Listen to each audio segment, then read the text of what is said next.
अगर एक बार मुस्कुरा दो सनम तो कसम जीवन भर मैं तेरा साथ दूंगा। अगर एक बार मुस्कुरा दो सनम तो कसम जीवन भर मैं तेरा साथ दूंगा। तेरे धड़कनों में तेरा रूह बन के मैं हर पल दिलों में धड़कता रहूंगा। अगर एक बार मुस्कुरा दो सनम तो कसम जीवन भर मैं तेरा साथ दूंगा।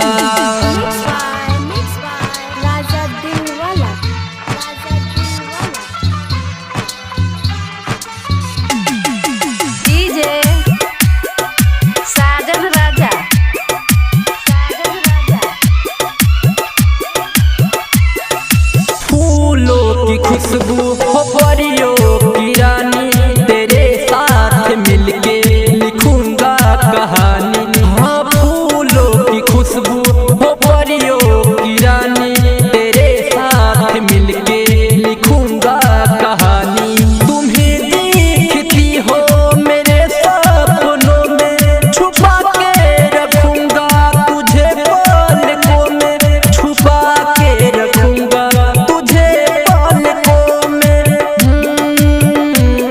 सनम मैं तुझे ना कोई गम दूंगा, कसम जीवन भर मैं तेरा साथ दूंगा। अगर एक बार मुस्कुरा दो सनम तो कसम जीवन भर मैं तेरा साथ दूंगा।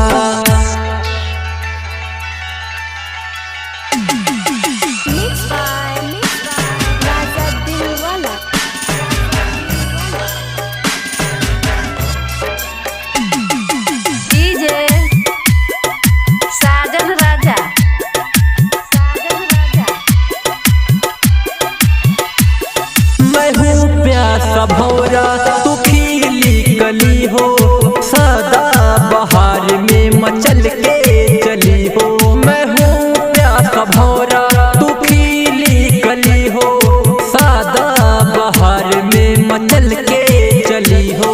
जहाँ सांस लेगी उस बहती हवा में महकती रहे तू हमेशा फिजा में, महकती रहे तू